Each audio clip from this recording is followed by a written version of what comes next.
spigotto o un gardonello.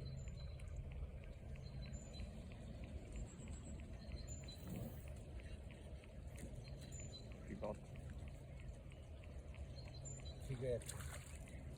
La vedono? No, un Gardon. O un ibrido. Gardon.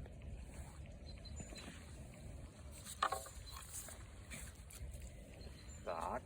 Questo è un bel Gardon. Un bel Gardon. Un bel Gardon. Oh, questo è un Gardon puro, Roby. Guarda che Gardon. Ma che bello che è.